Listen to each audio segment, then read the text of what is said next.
Hey everybody! It's the Thursday after Christmas and before New Year's, so hopefully everybody had a great Christmas, and we want to wish everybody an awesome 2024. We hope that it starts off with a bang. And speaking of starting off with a bang,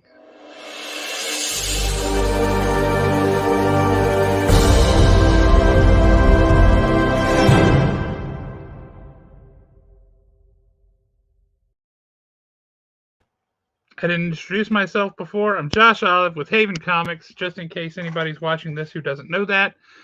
We are the absolute best comic book store um, at our address on Slaughter Road. Uh, Here joining me tonight, as always, or at least as most of the time, my co-host, the one, the only, Alan. What's up, Alan? So, other than life getting hectic around the end of November and December, I'm here, I would say 98% of the time. I 100% agree. I think you're probably here more than I am.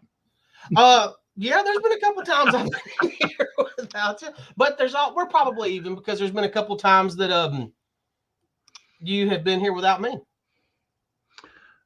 Which is to say, we're like peanut butter and jelly. We go great together. We put on we have a fun show whether anybody watches or not. So speaking of fun, have you read Moon Knight number 30 yet?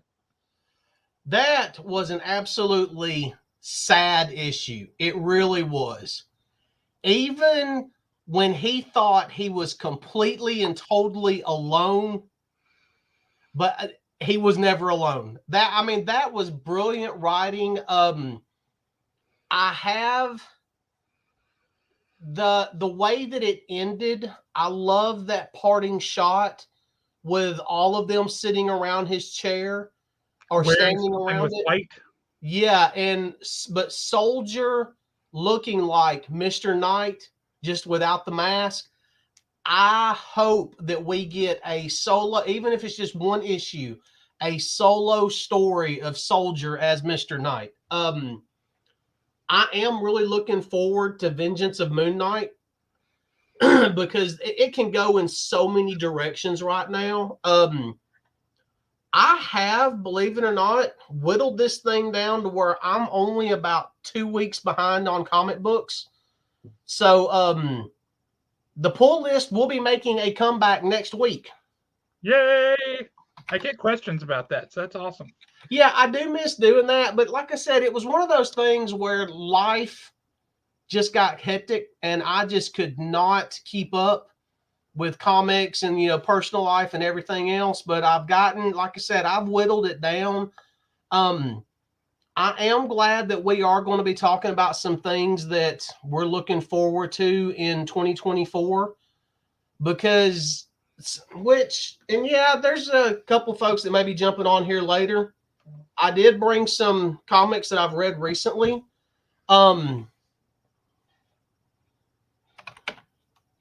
Okay, hang on. Who are you hearing back from? Actually, I'm tweeting this out. Oh, that's a good idea. So, because there was something that did happen in an issue, and I wanted to throw this out because I think now would be a good time to jump on a particular book if if certain people have not been reading it. And that's Okay. Batman. With issue 139 of Batman, where the Joker comes back, I think that's a good, and we are at 140. That's where it's at. But 139, if you're looking into jumping into Batman, 139 would be a good jumping off point for anybody that wants to get onto it. Well, and right after that, starting at 141, is the Joker Year One story. Yep. So if you want to read a Year One story, like there was a Batman Year One story in 405, 406, 407, long time ago. Yep. We're about to get some early days of Joker and find out what in the heck's going on with that dude. We've made no bones about it. The person that's writing Batman right now, I think the kid's got a bright future in comics if he sticks with it. He might be somebody one day. But Yeah, I'm being a smart aleck for those of y'all that don't know that Chip Zdarsky is writing Batman. I have Yeah. always wanted to see Chip Zdarsky write a character like Sin Eater. When he took over Batman, I never, never even crossed my mind that he would end up writing Joker one day. I don't know why. Just for some reason, those dots did not connect. I love what he did with Batman and Joker in 139. Mm-hmm. The whole Joker basically continuing to bait him so he gets a real fight out of Batman, I thought was absolutely brilliant. It's so Joker too, right? It really is. And also Batman 139 to me really and truly comes across as more of a horror-esque type story. Yes. It was dark, it was a little demented, there was some twisted stuff going on in there, but it's what, to me personally, it was what I would want and what I would expect when it comes to a Joker and Batman story. What are we doing? Oh, we're doing that. Yeah, you can't go wrong with that. I have really enjoyed Chip Zdarsky on Batman. Going back to Moon Knight real quick, did you see what I was saying about Zodiac? Yeah, I saw exactly what you're saying about Zodiac, and with the deal that he has supposedly made with the Midnight Mission. Yeah, I mean, Zodiac could very possibly be the next Moon Knight. I think he is. But now, to me though, that leaves the question: just because he made the deal with the Midnight Mission doesn't mean that he made the deal with Khonshu. True, but you heard what he was saying before all that, right? Or after, I guess that you heard what he was saying about Moon Knight. He might be an unsanctioned Moon Knight, although I don't think so. Khonshu might not have the power to resurrect, but I think Khonshu might be able to say, "Okay, I can't do a lot for you, but go get him, big guy." Yeah. But I wonder if Khonshu would do that just for the simple fact that he told Mark, I can't help you. There's really nothing I can do for you because of my imprisonment here. But I'll be waiting for you and you will stand by my side when this is over with. What's happening, Legion? How you doing? What's up, Mark? And Bill, Bill, you are correct. His transition between story arcs, I think my big question is at the end of issue 140, when Zur basically separates himself from Bruce, is that failsafe? I mean, was that supposed to be failsafe kind of in the cloak lighting up? Did he put himself inside failsafe? Because Zur technically is the one that built failsafe. Yep. But what a horrible idea that is. It's going to be a horrible idea, but it's going to make for some great reading. Oh, yeah. Yeah. How is he going to outsmart that? Yep. Because how do you outsmart yourself, right? For me, it's real easy. I just put something somewhere where I know I cannot possibly forget it. And boom, it disappears. Oh, thank you. Thank you very much. I thought that that's who that was, Mark, but I wasn't exactly sure if they were going to pull a twist on that. I did read, and Mark will enjoy this. It was an article that came out yesterday, maybe it might have even come out this morning. But basically, I want to say it was either 7 or 8 of the top selling comics for 2023 were all DC comics.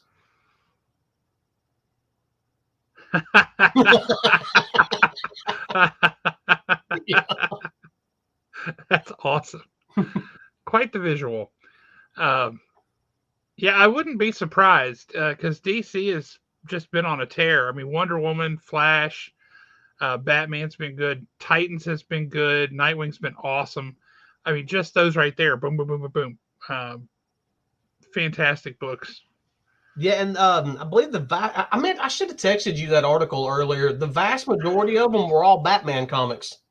Well, that's a shock. Yeah, Detective has been good, no lie, but Detective has been really kind of surreal.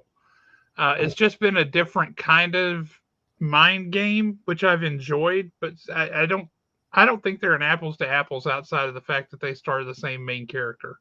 Yeah. What Ram V has done with Detective, like I said, and I've said it 1,000 times. When he first took over, I was not that big. I was not that big on it. But once I got used to his writing style and started to understand the story that he was telling, I'm 100% sold on it. I mean, just a great book. Have you gone back and read his um, Swamp Thing? No, I have not read his Swamp Thing. He did a run on Swamp Thing, Ram V with Mike Perkins on art that has gotten a lot of acclaim. I have to check that out. Now I tell you what. Yes, in you are correct. The latest issue of Titans, something happened with Swamp Thing that Tom Taylor should have never done, and I'm kind of mad at him for doing it. It thoroughly disturbed me, and that was Swamp Thing smiled. I did not like the way that looked at all. No, that is a very creepy look. He's not built for it. Speaking of things that look creepy, we got a special guest on tonight. Well, the one, the only, Mr. Dustin Ellis. What's happening? What's up, guys?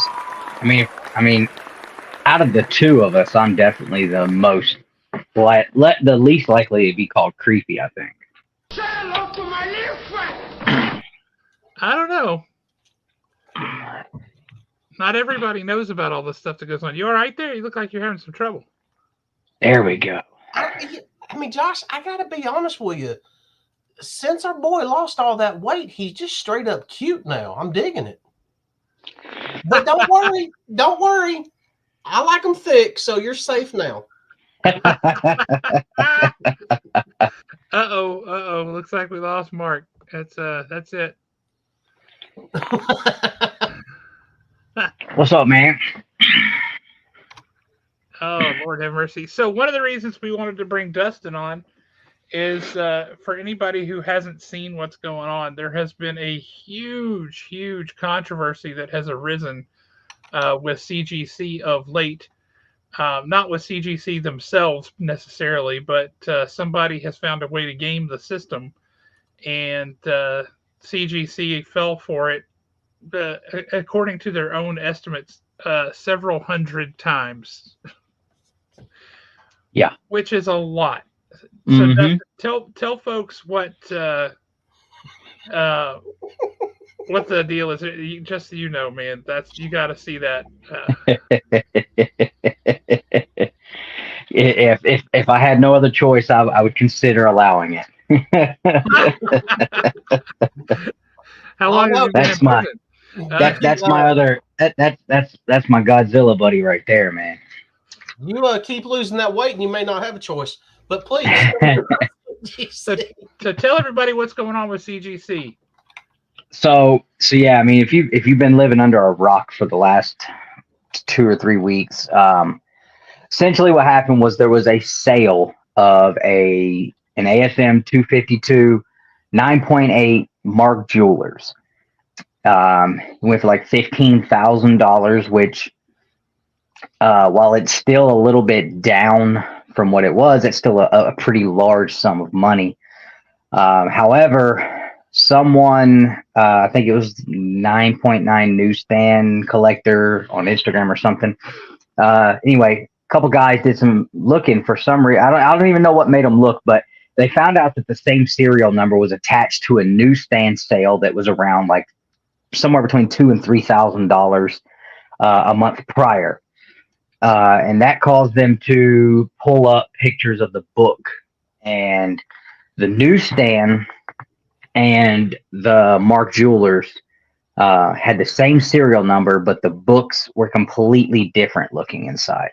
Now, I'll be honest, and at first upon looking at it, I was like, well, if they had it pressed, as a presser, I can change how a book looks and presents.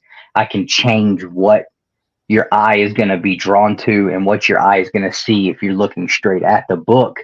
I can make you see what you want to see. So maybe somebody just pressed the book. Maybe there was something on the spine that they didn't want, right out there sticking out like a sore thumb. But then they pulled up New Mutants 98 copies that this had been done to. Then it came out that it looked like 181s, 8.5 green label that was missing a Marvel value stamp, and a 9.0, and they had been swapped. They took a 9.0 181, bought that. They bought the 8.5. I forget what they call the green label. Yeah, that's not the restored or something. Here, I got a green label right here. Qualified. So they took an 8.5 qualified. They popped it out. They put it inside of the case that contained the blue label 9.0. Sent it in for a reholder. Said, "Oh, my book got damaged. Can you reholder this?" And they reholdered the 8.5 as a 9.0 blue label. And then he took that What's the cost difference between those two? Oh, it's thousands. Yeah. Thousands of dollars. So that's larceny at a minimum. Yeah. Defraud, and I guarantee you it was over state lines. Oh, yeah, absolutely.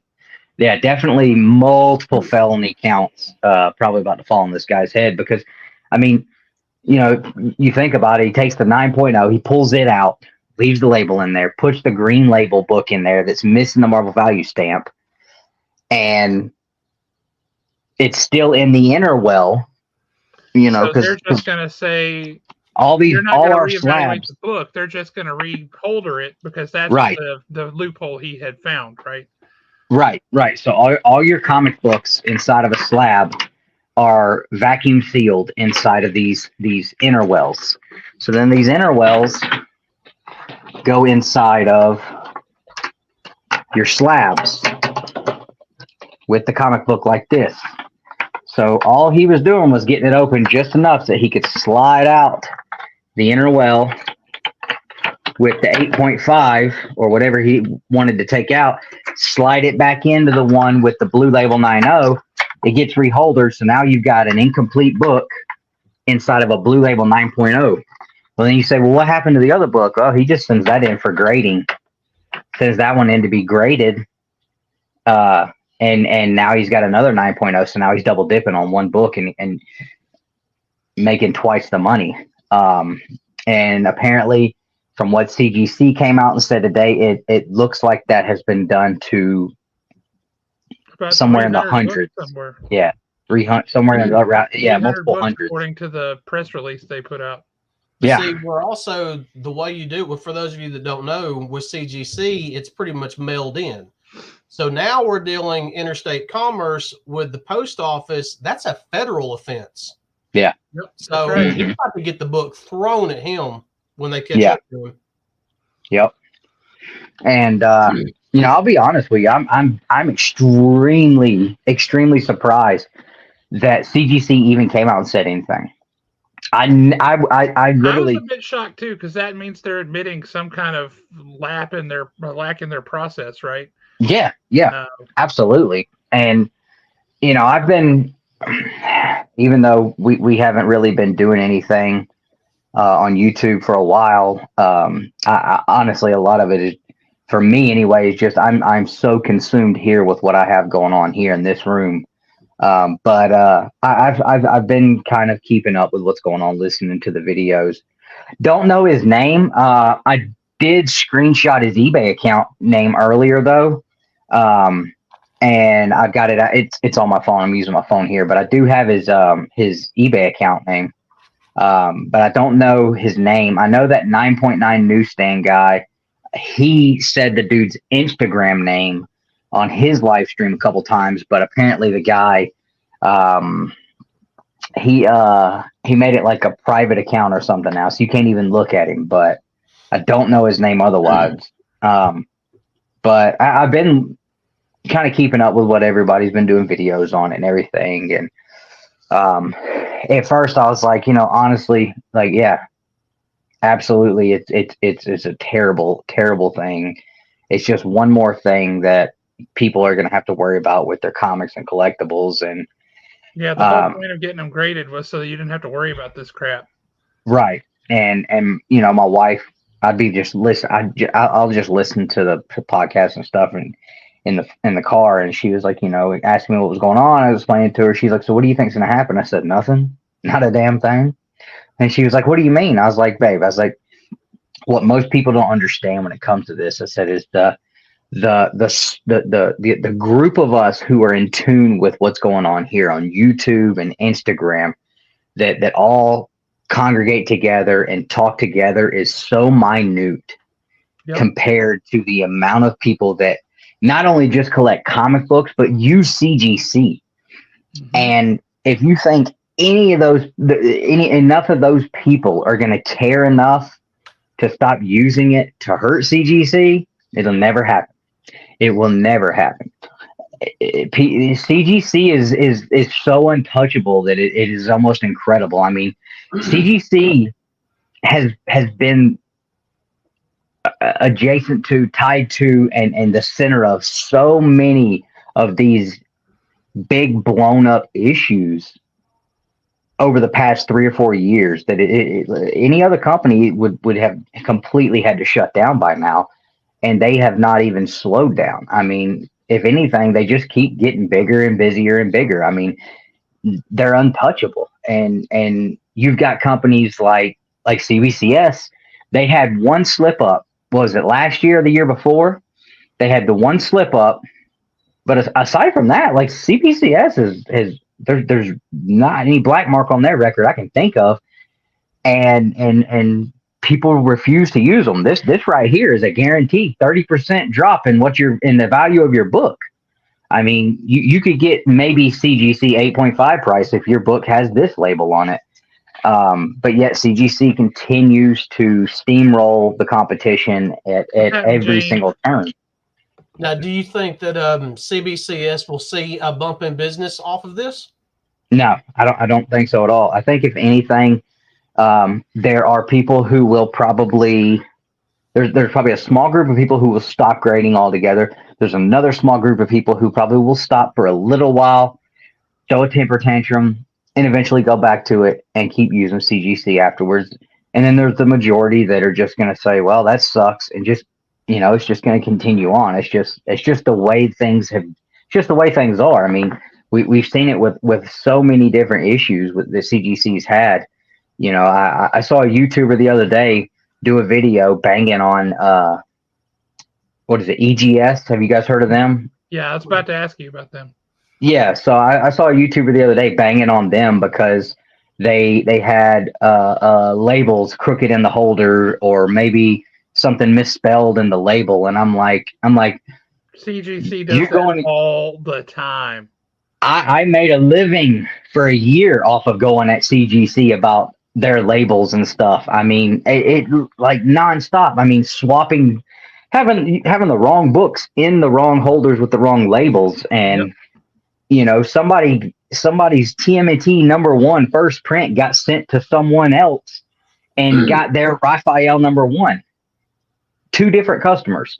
And that book, the TMNT #1 and a Raphael #1 got swapped and sent to different customers. But it was just crazy to me that I've never seen this guy go at CGC. I don't see a whole lot of. I mean, Nick and I have never been one to hold back when it came to putting the boots to CGC at every turn. And people are like, well, why do you keep using them? I'm like, because that's where the money is, and why would I not? You know, that doesn't mean that I don't think we should still do what we can to try to hold them accountable and you know, get them to elevate what they're doing. If you're gonna be the company that is looked at and known as Sticky Goose, that's who it was. I couldn't think of who it was. Sticky Goose. That guy, I'll be honest with you, I used to really like his stuff, but anymore I just can't stand watching the stuff anymore. It just drives me nuts. I couldn't remember who it was though. I kept wanting to say that it was Swagglehorse, but I knew it wasn't that guy, and I get their names confused. But my thing with CGC has always been if you're gonna be the biggest name in town, you're gonna be the flagship company. You're gonna be the one that sets the bar. Then set the bar, man. I mean, It's kind of like Disney, right? yeah, you know, It's the same kind of deal. There are other Yeah. folks, and some of them do what they do really, really, really well, but it doesn't matter because Disney is the king. Yeah, absolutely. I mean, it's just like with what I do here. You know, I want to cement myself as being in the upper echelon of top tier press and cleaner guys. Like I want my name to be solidified when people talk about, you know, who I have this book and I got to send it to the best guy. Who's the best one? I want my name to be thrown up in that conversation. And every single thing that I do here in this room, that is constantly something I keep in mind. And I feel like that's the mentality that CGC's got to have. And I don't feel like it is. I mean, I have literally talked to people who work there and have told me that they will bring people in who do not know anything about comic books. They will let them train with someone for 2 weeks, and then you're on your own grading books. Just get after it, man. You know, and it's nuts. It's absolutely nuts. But I don't think CGC is going to do everything that needs to be done to make this pretty much a foolproof thing to make sure it doesn't happen again. I know several things that I would do. The first thing I would do is I would take a page out of PGX's comic book grading services book. I would take a page from PGX is not something you hear very often. No, but I absolutely would. And I actually just cracked this book today. I bought this book at the last show I went to in Charlotte recently, an ASM 300 8.5, and it's a PGX. Okay. What PGX does, and you can actually see here, you see where the paper, if I can get it to, see where that paper's kind of torn there? Yep. Is it glued inside of the case? And on that side? Yeah. Their labels are a part of the vacuum sealed inner well, and they are actually glued to the inside of that inner well. And the whole thing goes together inside the case, and then the case closes around it. Now, CGC, no, I've got a CGC case here. Paper up at the top. Right, CGC.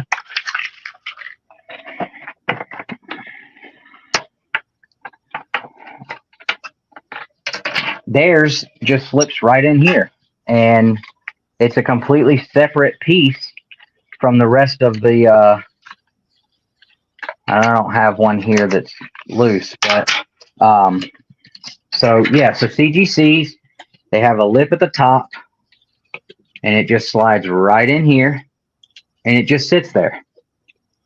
And then your inner well goes inside this piece, which is separated here. And then you put your slab back on with the book inside, and there's your label. Now, if they were to go ahead. Well, no, finish that thought, because this is going to be, you might have a different explanation. Just finish that thought first. What I was going to say is, now for them to do that, it's going to take away from the good looking, you know, they've got their separator here, it's indented. It's definitely going to take, and it'll cost them money, which is another reason why they won't do it, because they would have to restructure their entire case, because it would have to be flat all the way across so that the whole thing could fit in together as one piece. And at that point, you can't swap out you can't separate that label from that book without it being noticeable. And that's the thing that I'm not understanding. And I know I've seen Immaculate Comics and a couple of other people showing that video around of how the guy was explaining, you know, just exactly how this guy may have been getting these cases open and resealing them. And that very well could have been how it was. I mean, I know that there's several times where I've taken these slabs and popped them open, and I literally could have just put it right back together, and you would have never known that it was ever even opened. I mean, it's just sometimes they just split perfect with absolutely no issue, with the most ease of that you could possibly imagine, just separate. But I mean, that's probably 1 in 30 of those where I have that issue. But I mean, I've heard people say and somehow put the serial number that is on the slab or on the label somewhere on the inner well on the bottom where the book is. Again, they would have to end up purchasing a bunch of expensive ass equipment for all of that, and I don't see them going that route either. I can see if I had to guess what's going to happen. CGC came out, they gave their address on it. I would say that CGC is probably going to let everybody know that they have slapped the wrist of their reholder group and re-emphasized what needs to be done with reholders, and nothing's actually going to happen. Do you think they'll actually ever do reholdering again, or are they going to stop that practice altogether and just evaluate every book that comes through the door regardless? I think they'll continue to do reholdering because it makes money. It makes money. I mean, that's $8, and I mean the amount of those that come through. I mean, it's very, very big numbers because that reholder tier is constantly backed up. I mean, reholders are get backed up to 6 months sometimes. I mean, I had a reholder there that took over 6 months to get done this past year. I don't know that I would expect them to stop doing reholders, but who knows? I mean, they may. That could be their other option, is just to say, hey, we're not doing reholders anymore. If you want a new slab, send it in to get graded, and that would end up making them more money. But I think it would also cut down on the amount of books that were sent in for that. I mean, people that are not going to want to take the chance of losing that grade. But I mean, their cases are. When you look at the CBCS case versus the CGC case, there's no competition there. CGC's case is trash. The old trash. CBCS cases were not great, but the new ones are fantastic. I'll tell you what. The CBCS cases that came out before the ones that are here right now were still 10 times harder to get into than the current CGC ones. The PGX case that I busted open today was a little bit harder to get into than the current CGC ones. I mean, this book right here is this is their most up-to-date one, and I'll even show you. It's got the barcode there, the QR code. Okay, and I literally have not cracked this open or anything, but I mean,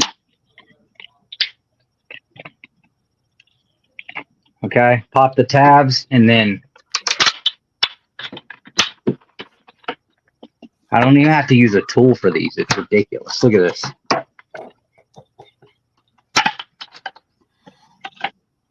Jeez Louise. No tool needed, no screwdriver. And guess what? If I put it back together, I mean, I had one little crack right there, but I mean, otherwise, like, those tabs just, I mean, you can definitely tell the tabs broke. You weren't being particularly careful with it. So yeah, I mean, trying to not crack it. Right. But I could have if I, but again, here you go. This is your inner well. This is, and when you guys hear, when you shake a book and you think the book's moving inside, it's not the book. Your book is secured tightly inside of this. It is not this. This is what you hear moving around. There's a slight movement where this hard plastic, because this is actually pretty hard right here. This is tapping around inside. It's not your book. So, all right, so what's the plan with that book? What are you gonna turn it to? I think I saw that was a 4.0. Yeah, it's a 4.0. So what you gonna get? I don't know. I think I might could get it to like a 4.5 at the most, but it's never been pressed or cleaned.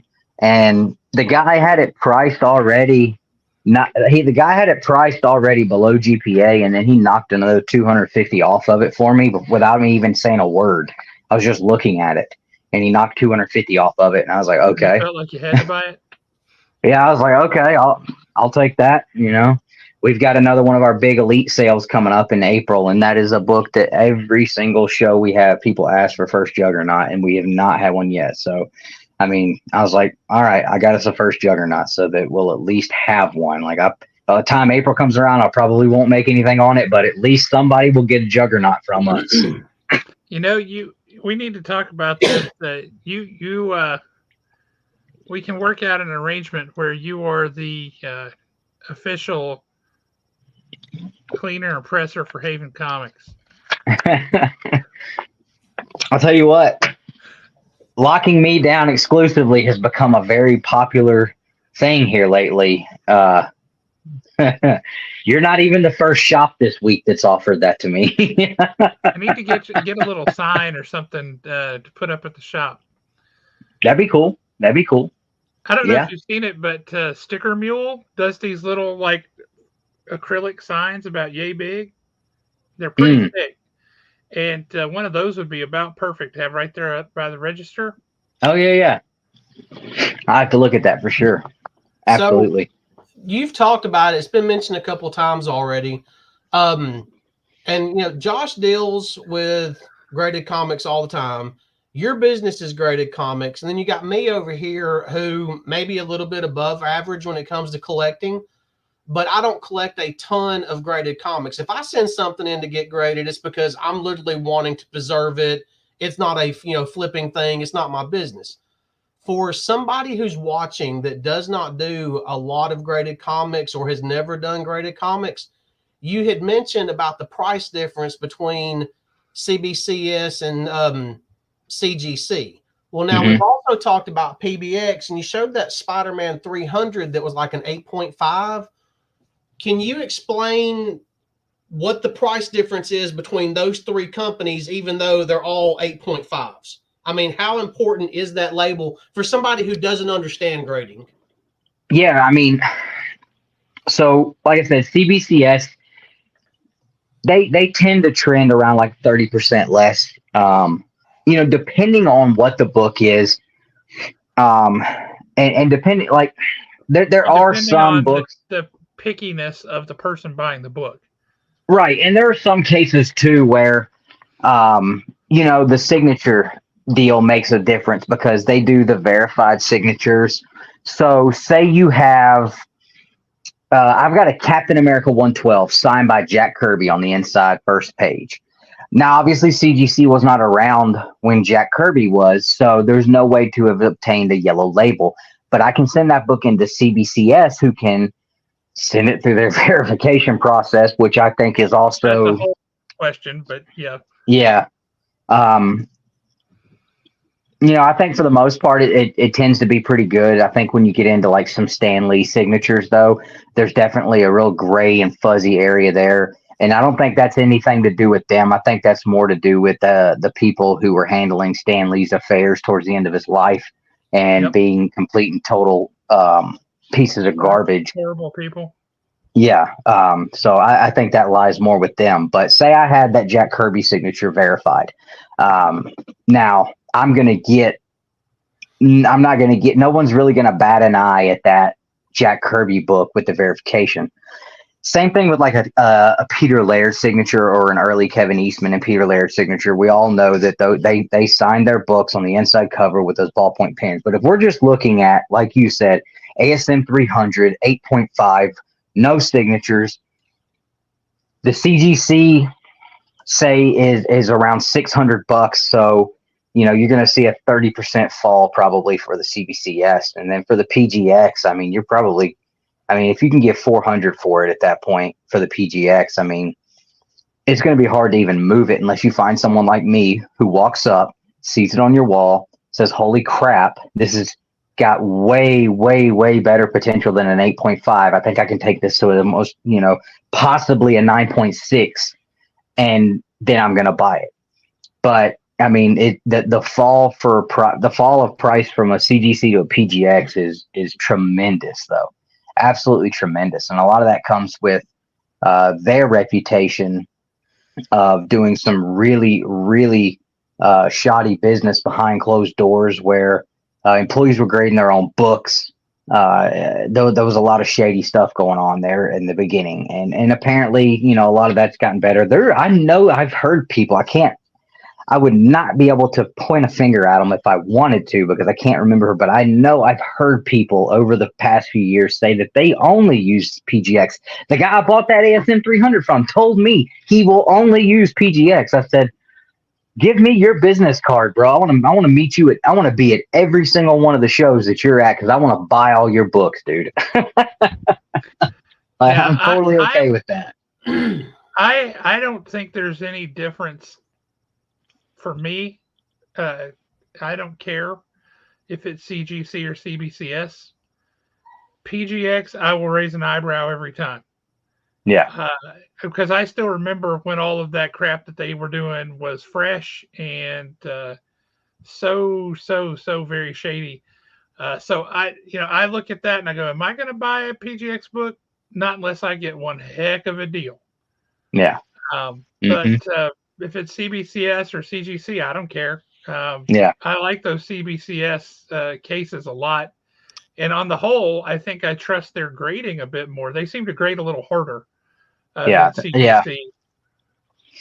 Yeah. I mean, honestly, I used to think that, but the more that I have cracked books from one company and sent it to the other, you know, and I've done it back and forth. I mean, I haven't dealt with CBCS. I've probably submitted books for customers there 5 or 6 times. I personally have submitted one book ever, and it was an easy 9.8 all day. And the only reason why I sent it was because we got to meet Sting this year, the wrestler, and he signed it. And so it's the only copy of this book, which is by far the best Sting cover ever printed. The only copy on the planet signed and graded and also a 9.8. So that one was easy. But as far as like I cracked CBCS books open and said, I don't know, y'all are a little off on this. I think y'all graded a little high. CGC, you know, I'll let you guys in on a little secret with CGC. I mean, 90% of the time when I send books in there, I already know what the book should grade. And if they send it back and it didn't hit the grade I thought it should hit, guess what I'm doing with it? I'm cracking open and sending it back because I know, according to how their grading scale works, what this book will top out at. And a good example, I had a Star Wars 68 newsstand that I bought at Heroes this year. Bought it raw, new 9.8, had all day. Sent it in the first time, came back a 9.6, and I sent it in the modern tier. Said okay, cracked it open, sent it back again in the modern tier. Or no, excuse me, I sent it high value. High value tier seems to be the best tier as far as the grading goes, consistently this year. Anything that I absolutely knew I needed this book to be graded as close to 100% fairly as possible, I'm sending it high value, not even unlimited. I'm sending it high value. Modern tier is a complete and total joke. That book, I sent it high value twice. It came back 9.6s. Then I sent it modern. It came back a 9.2. Mind you, I'm not even pressing them again. I have pressed this book one time in 5 months that I've sent in the book in over and over again. I've pressed it once. I have not touched it again. I'm literally cracking it, putting it in a bagging board, and sending it back because it doesn't look like anything's phased it. So it hit 9.6, 9.6. Then modern says 9.2. I send it again, and it hits the 9.8. Now, does that mean that book wasn't a 9.8? No. The book had every qualification that was needed to hit a 9.8. There was nothing about that book that would cause you to raise an eyebrow at it having a 9.8 label on it. The difference is is I think there are a lot of the graders that completely dismiss the fact that the grading scale starts at a what? 10. Yeah. I think a lot of these graders completely dismiss that. And I think that they just sit here and look at it and say, oh, well, it's got one little tiny spine tick right here, so that can't hit a 9.8. That knocks a point off. Like, no. You can hit a 9.9 with that, dude. Mm-hmm. Technically speaking, you should be able to hit a 9.9 with that, you know. But I mean, I've got a couple of square bound books that were brand new cardstock square bound books that came out this year. One of them was a Power Rangers book, and I guarantee you, I could send that book 10 times. Eventually, I'd hit a 10 on it. It hit a 9.8 just because I think they were being lazy. I think they're just like, okay, yep, looks good, 9.8. I think that they are being pressured to get these books because they're only given about 30 seconds. 30 seconds to grade these books. And I think they're being pressured so hard to keep the time constraints that if it's close, you know, between a 9.8 and a 10, it's getting a 9.8. Like we're 90% of them just going to get a 9.8. Like they're not giving you 9.9s, they're not giving you 10s. But when you go to CBCS, I believe CBCS will grade the books. They are looking at them and grading them fairly.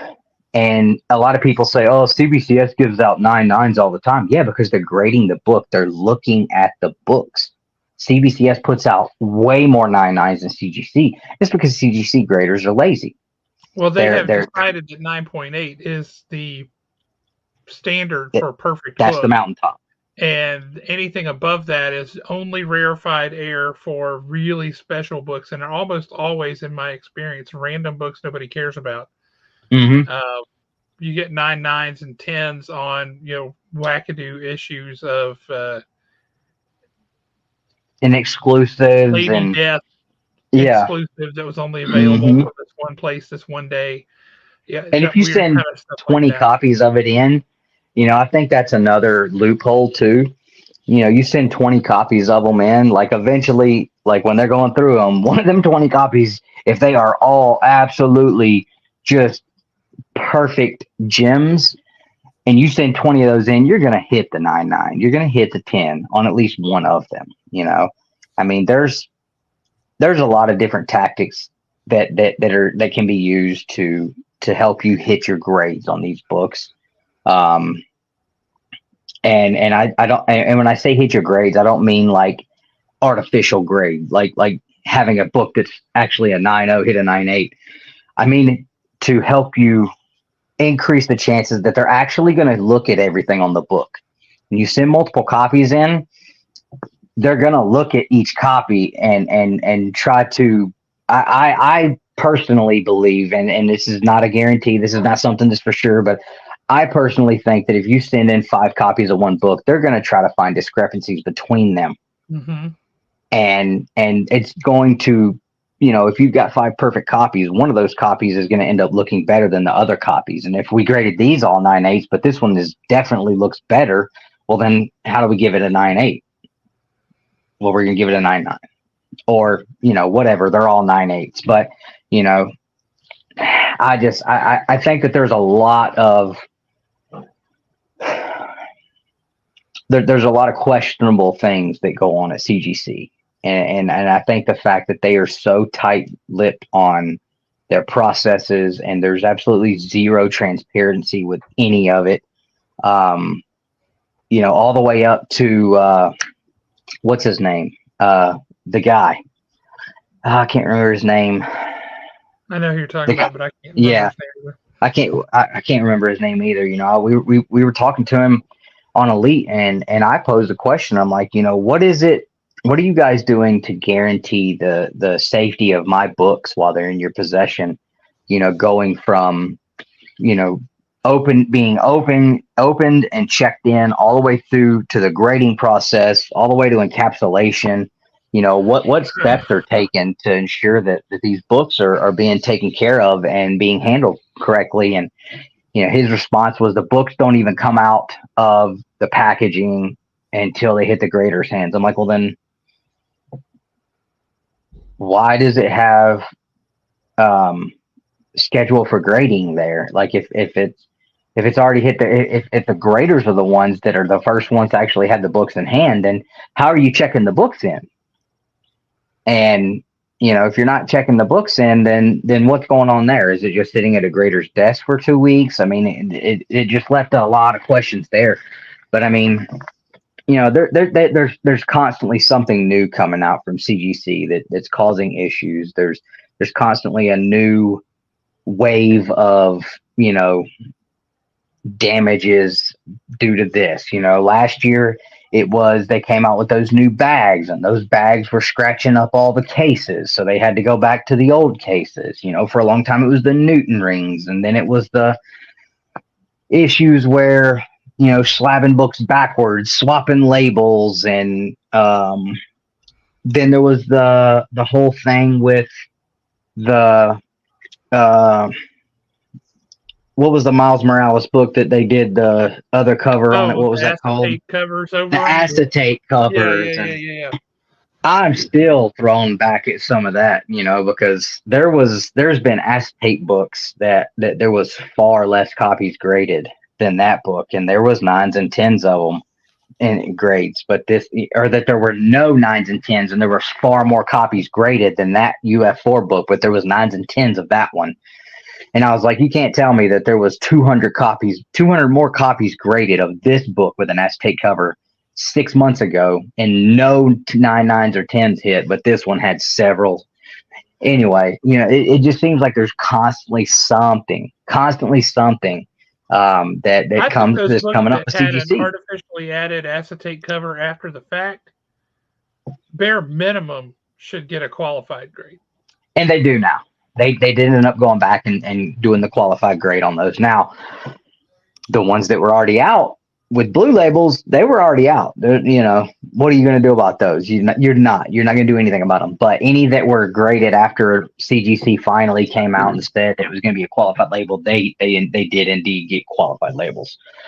It should have been that way from the start, but yeah, I mean, it's crazy to me though that this company is after all of this, and this is just over the past 4 years.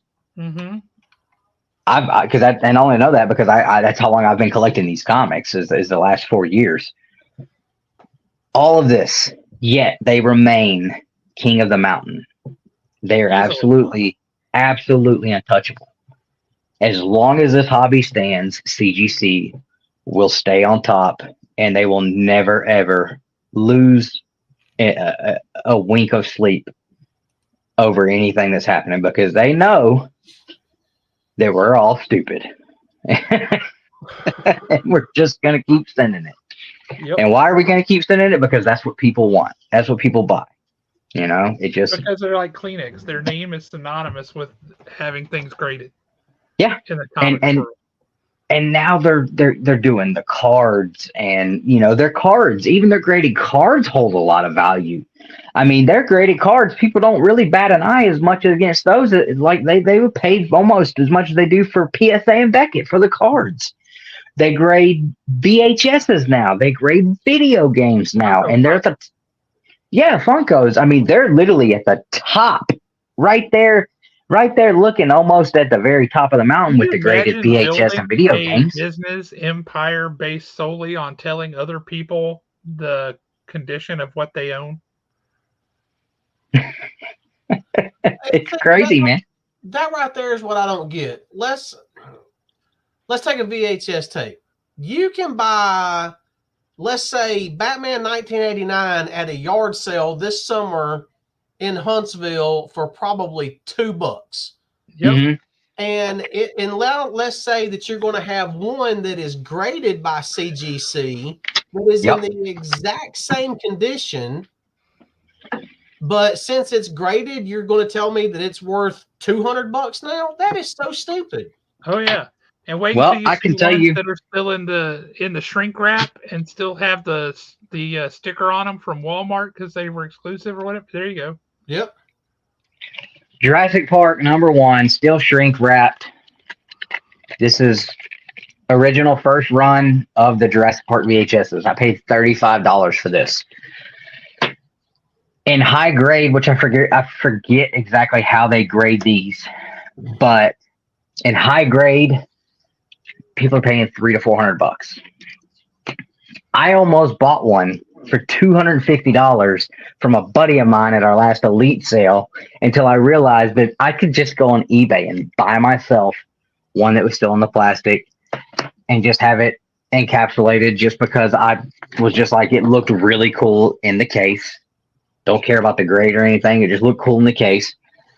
And I was like, oh, I don't have to buy his. I'll just, they're only $35. But I mean, I'm still spending $35 on a freaking Jurassic Park And VHS, you don't even have a VHS player in your house. Nope, not anymore. But I mean, but yeah, got one at my house that I'll sell you for, I don't know, 500, 600. right. Can I get But I mean, it's yard rated? But I mean, it's the same thing with comics, though. I mean, how many new comic book day books come out? Well, how many new comic book day books used to come out, and people would buy them up for $4 a book, and a month later, when they come back at 9/8, they're selling them for $150 to $300. It's the same deal. It's the same deal, man. You know, I can go buy. I could go buy an X-Men 100. I mean, for about $150, I could probably get a copy that I would consider to grade somewhere between a 9294. But in 9294, the book's probably worth almost double what you pay for it raw. This and this is where the money lies. Yep. Which is absolutely what's insane to me. And the worst part about it is I'm just as bad as anybody, you know? I mean, I've got a really good example here. That book right there is in dollar bins all over the place. But as soon as it has that on it, it's like a $200 book. Now, people were paying upwards of $500 for this in a 9/8 11 months ago. Mm-hmm. I'm so glad that I just kept sending this exact copy into CGC. CGC saw this copy of this book in 7 different pre-screens for 9/8 and said no. I sent it in just in a regular submission, not as a pre-screen, and guess what? The very first time, it hit a 9/8. Nothing wrong with that book. There's nothing, not one thing that CGC could point out on that book to tell me why it wasn't a 9/8.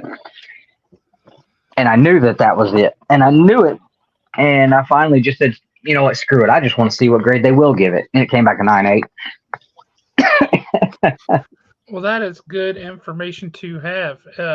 So everybody, if you're not aware, we were joking around a little bit earlier, but yeah, Dustin is our exclusive cleaner and presser for comics.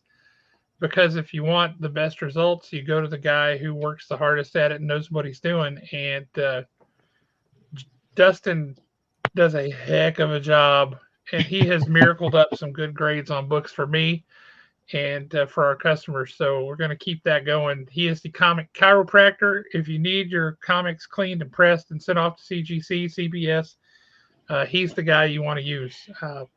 And if you come through Haven, that's the guy that we're going to use. So just be aware of that. We just need to get that little sign to put up at the register. Sounds good to me, man. I appreciate it for sure. Sorry I talk so much. I haven't been able to get on here and do any of this. To watch you become so good at this. This is like, you've got such an eye for it, and you've got the right mentorship from these other guys that you hang with. Yeah. And you've got, I mean, didn't you have some big news recently break where a request came through? Yeah, I'm not sure that that's something that can be talked about publicly yet, or if it ever will be able to. But yeah, we. Let's just say a very large organization that people would recognize the name of. Yeah. That handles a lot of very pricey books. Are you getting your DC sponsorship back? It's whatnot. It's whatnot. It's whatnot. Yeah, right. But No, seriously, definitely not a very them. big organization is at least open the door to talking to you guys about being their exclusive Yeah, cleaner compressors for comics. And I have to working on the imagine contract. that means you would be doing some big, big, big books. Yeah, And and also that large you would volume. be making some good money off of that. Yeah, yep. We're working on a contract now, so negotiations are actually in progress. And yeah, if that happens, man, I don't even know what that's going to mean going forward for me. I mean, did you guys have to form some kind of a collective organization to do that under? Where you Yeah. had to We're have gonna some have kind of to partnership or something? something like that between us. We're I guess, gonna I we're guess you gonna could do have an to band LLC or together an and S corp or something yeah, too. yeah. We're gonna have an LLC for the four of us, maybe five of us because of the volume we're gonna be getting. But there's a possibility that it could get to the point where um, I may not be able to do much outside of that. Boo! Yeah, you know, there's still some people that obviously the door will never close on, but you know, as far as me being available publicly, that is there's a large possibility that that could be coming to an end just as quickly as it became a thing. I mean, I've just been doing it barely over a year, and I mean, I can't keep up with the amount of customers and the volume that is coming in. I mean, every time I close down, I've been closed down now since September. I opened up for like 3 days in October, late October, early November, and I got so much in. I told them, I was like, look, I can't take anything else until second week of January, and I've got people that have books packed up just waiting for me to say send, and then I'll be clobbered up again. I've got probably 30 something books of my own that I need to work on that I haven't been able to touch, and they've been sitting here for months. So it's been crazy, man. Everybody, giving all the praise. You guys, it's crazy, man. The word has gotten around so quickly, and a lot of it, all of it is thanks to everybody else. I mean, I don't really put it out there too much. I do my Instagram thing. That's it. So, but yeah, it's crazy. It's crazy to think, 4 short years ago, I walked into that shop, man, and had no idea about anything. I mean, I had no clue. I couldn't figure out which comic was number one because they all had different covers. And I'm like, well, which one's number one? They all say one, but they have different covers. I don't know which one's one. Well, you just stated one of the key problems in the comic book industry right there. It's not accessible to people walking in the door who don't know. Yeah. Josh had to explain to me why there was different covers, and they was all still the same stories, just the artwork on the covers different. It's called a variant. Golly, that was aggravating for me to try to figure out, though. But yeah, I mean, 2019, summer of 2019 was the first time I ever put a comic book in my hand, and now, I mean, now you're about to make some history, man. That's awesome. it consumes everything in my life, absolutely every part of it. Dipping into the original art now. I mean, oh my gosh, it's crazy. So good. Did I show you that latest piece that I got from Jeff Johnson? Mm-mm. It's the rough pencil, so it hasn't been inked or anything. Well, But while he's digging that out, did you ever read Godzilla, Here There Be Dragons? I've read the first 2 issues. I've got them all. I just haven't had a minute to finish reading it though. But the first couple issues were really good so far. I actually want to go back and just read them all again, start over from the beginning, and just go through them again. Hey, Nate, what's happening? You need to go back and watch this whole first hour of the show if you haven't, because we're talking about CGC and what's going on with those guys. All right. This is from the new book that he's doing with James Robinson called Rogue's Kingdom.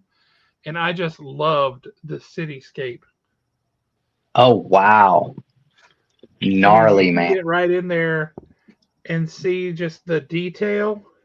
Yeah, that's cool, dude. And then way over here, yeah, why is it's all backwards? I know, but there we go. Like that arch there, and then that sunset happening that back there. Just That's really cool, dude. that's incredible. Yeah. I've been actually you know the guy too. The guy that's doing I forget the name of the book. The one about it's about the American history. When they were going through the what is the name of Revolutionary it? War. Yeah, it's the comic on that. You tagged me in some of his stuff. Oh, Joe Bennett. Yes. Yeah, So yeah. that's that big giant 2-page splash page with the ships, the giant ships. Yeah. Yeah, I'm buying that. No way. Yeah, I'm getting the original art for it. He's actually working on figuring out the pricing because he has one that's just the pencils, and he's working on getting a price for the one from that has the inks with it as well. So I may get. That's funny. But I may get the one with the inks on it too. I'm not sure. I know I can get the one with the pencils. Yeah, I know I can get his pencils for sure, but I'm not sure yet. I don't know how much he's going to charge for the inks yet, but I'm telling you, I saw that image with the ships, and I was like, dude, Dustin's got to see this. I lost it, man. Had to have it. So I mean, so it kind of looks that's like what if Bernie Wrightson was going to draw this? I mean, right? So many So lines, much and so much detail. going on. Beautiful, absolutely beautiful. Sick. See, I never really got into owning the original art, but there is a particular issue of a comic book coming out probably next year that I'm going to do everything I can to get the original art for one page, or at least one page of it. Yeah, well, I'm going to need a page too. Yeah, well, I think yours is going to be 8 and mine's going to be 9 from the way they were talking. I'm not 7 sure. and 8. Oh, 7 and 8. Yeah. I bought my first cover this year. I'm actually still making payments on it to Heritage. I bet. And it's I actually got it very cheap because I assume the majority of the people that were on Heritage bidding on all that expensive art did not care or know about which comic was the first appearance of the Green Power Ranger. But I did. So I am the proud owner of the first of this cover right here, which is Mighty Morphin Power Rangers #2 from the 90s.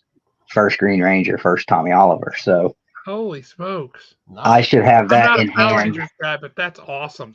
Yeah. Dude. Beyond stoked. I mean, that would be the equivalent of me getting the G.I. Joe #1 or something. Yeah. Yeah, Mark. So, Saga MMP Power Rangers Saga issue #2. If there was one piece of original art I could own, that's the one I would pick. That's the cover. That's his first cover appearance. Yes, this was his first appearance in comics, but Saga was the first appearance on the cover, and that to me is the end all be all. And I stay looking for it. I've got it saved in searches all over the planet. If it ever comes to market, I will know it, and I will move hell and high water to own it. And then I will take pictures and send it to Steve Berkman every single day. Which honestly, Steve doesn't know that I got this art. Honestly, the only person I've told was Panda. So anybody who heard that cares, just keep that a secret because that one was I'm excited to put that out there. But I told Nick because Nick was like, dude, that's gonna go over 10 grand. There's no way you're getting it. And I was like, look, man, just let me believe I can have it until I can't. Let me just believe it. So I put my max bid in. I put in one bid, and that was it. And when I won it, I couldn't believe it. Nick was just like, holy shit, dude, I can't believe you won that. I was like, I can't either, dude. I said, I'm telling you, I said, it's just not something that most people probably knew about or cared about enough to put the bids in on it. I mean, they ran it up from, originally I was winning it for like 200 and it went thousands over that, but it was still, I got it for under 4,000. I'll tell you that. Which is still expensive, but when you think about it, like a full cover, It's the second appearance of the Power Rangers in general. First appearance of the most popular Power Ranger, the flagship franchise character in comics. I mean, that I still thought that was pretty decent. That's remarkably good, especially for a book that of that age. I mean, that's 30 years old. Yeah. Mm-hmm. Dang. So That'll be one to hold on to. As far as things go for 2024, looking ahead, right? I know this gig, if you can get it, is going to be a game changer, and it sounds like you probably are going to get it. I'm going to guess you are, because I think you're where you need to be. I think it took a minute to get there, but I think you're where you need to be in the comics industry. I think you're doing what you should be doing, and I think you do it really, really well. And I think I hope and I pray that you're going to see the rewards of that. And I think that you are. And so for 2024, that's one of the things I'm looking forward to for you, is that comes to fruition, and that you get that. But what else are we looking forward to going into the new year, man? What comic book stories, movies based on whatever? What are we looking forward to? What do we think is going to be awesome in 2024? Godzilla King Kong #2. Cannot wait for that movie.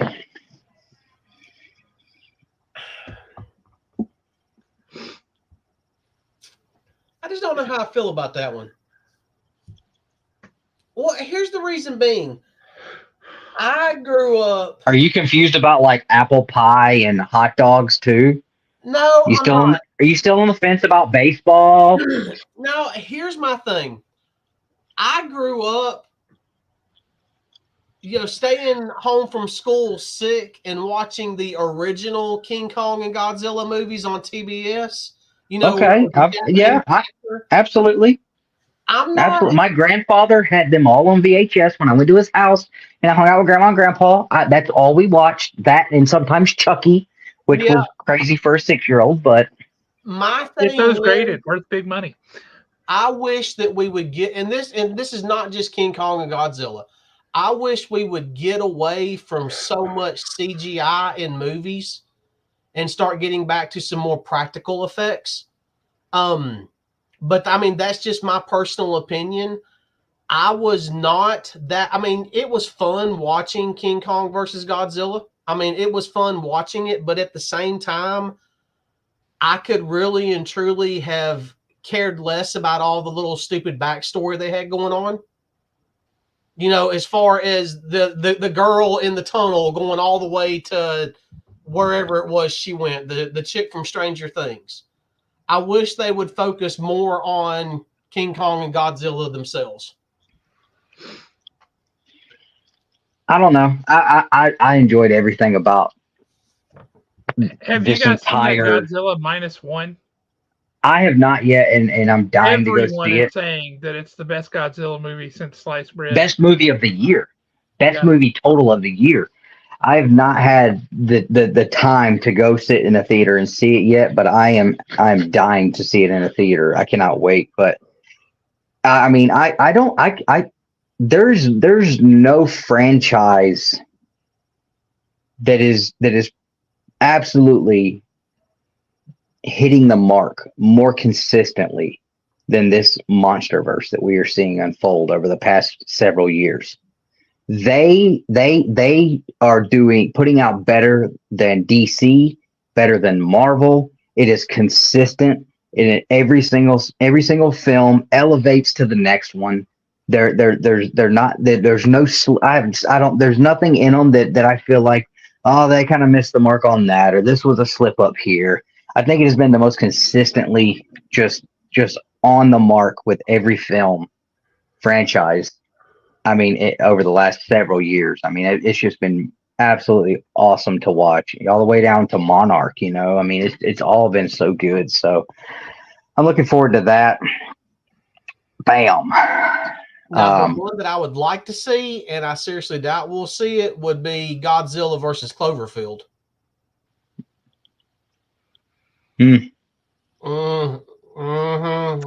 Interesting. I don't think I ever watched that Cloverfield movie, but well, the thing about Cloverfield was, I mean, it's a great movie, but the thing about Cloverfield was a baby. It wasn't even its full grown version. and its parents are still out there somewhere. Hmm. So I would like to see something like that. Yeah. But yeah, getting back to things we're looking forward to this year.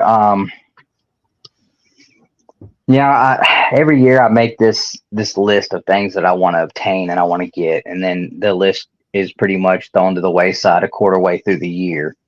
I've obtained so many absolutely fantastic books this year. I mean, there's not really anything I can really throw out there book wise that I'd like to obtain. I think for me, I've gotten to where I get more fulfillment out of how much better I can make a book look than it did when I got it. You know, for me, that's where I get off anymore. You know, I've had so many awesome books that have come through my hands, and you know, even if I only own them for a couple of months, I've still owned them. You know, I've owned a 7.5 Avengers 4. I never would have dreamed in a million years, you know, 3 years ago that would be something I would have owned. And I had one for a long time this year. You know, I owned a 9.8 Batman 232, first Ra's al Ghul.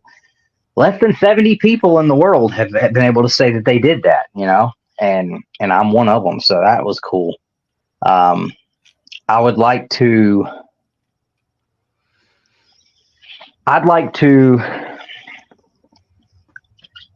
I want to press $100,000 book. That's something that's a goal for me. I want to press a $100,000 or better book. So that seems like small potatoes to the ones I think you're going to end up pressing at some point in your life. Yeah. I think you're going to be pressing some of these $3 and $4 and $5 million books. Yeah. I just want somebody to text me the picture of the $100,000 book just before they press it and go, dude, look what I'm doing. All right. I will too. Yeah, dude, don't wait for me. Okay, so what would be your dream book to get a hold of and press and clean? Tech 27. I was about to say it's got to be Detective 27. Yeah, I mean, there's no other. That would be. That's the book that, if I get it in hand, I start to really evaluate things. You know, how much do I really value everything? Is it And worth how long the life on the run? how long can I get away with it? You know, and nobody will ever know that I had it. But no, but I mean, you know, that would be. I mean, you know, an action one would be awesome, but yeah, I mean, I've held action one in my hand multiple times. I've never even seen a Tech 27 up close. So that would be the one for me. That would be awesome, absolutely awesome. So And I would Alan, want what are it you to be looking for beat up. 2024? Do what? So what are you looking forward to in 2024? Cobra Commander. I mean, that is a highly anticipated book already. Yep. It's already like shattered records for pre-orders from an independent company. Yeah, in the current climate. That and literally whatever Zdarsky's going to do with Batman and Joker. Yeah, Mark, I'll be reading Duke this weekend sometime. I'll actually end up at the store tomorrow to get my stuff. I need you to get on that stat because we got to be able to talk about that book. I have had to hold off for a long time because you needed to get all your surprise and feel your feels, but you need to hurry up. It's out now. Yeah, but I guess we've lost Dustin. But you also read the retailer preview. I know. Yeah, the preview copy.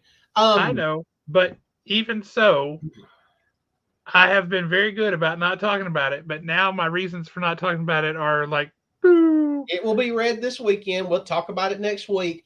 I think one thing that I'm definitely looking forward to, it's not one thing in particular. I want to see how AWA does throughout the course of 2024.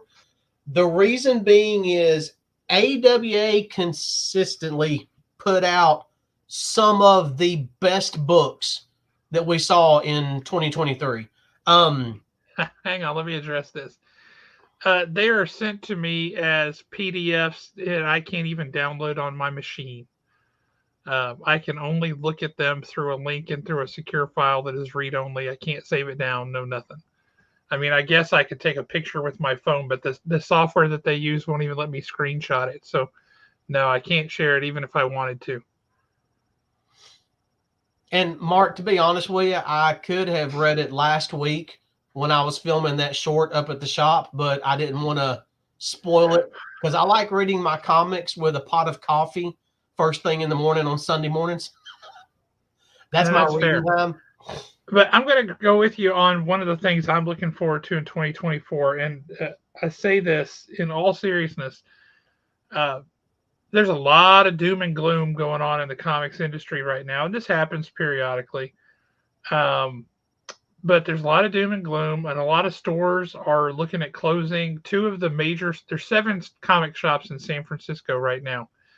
And 2 of the major comic shops that have been there for close to 40 years are on the verge of closing in 2024. I mean, they're already, like, I'm talking early in 2024. And there's comic shops all over that are on the verge of closing. The market has went through a really high in 2021, started coming down in 2022, and it's like brutal right now. But part of that is because there's not any one single book that is a must read like there used to be with X-Men in the 90s, right? Everybody was reading X-Men in the 90s. A few years ago it was Walking Dead, and then there was Saga, and there's these books that are must reads that connect with people in large scale, and that seems to be missing right now. There's not that one thing, but I think the Energon universe might be it. I really do. Void Rivals has been huge. Transformers has been massive.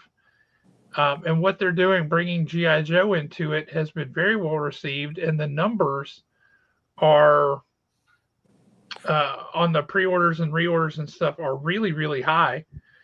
I am very, very excited for the Energon universe. You're not wrong about Ghost Machine.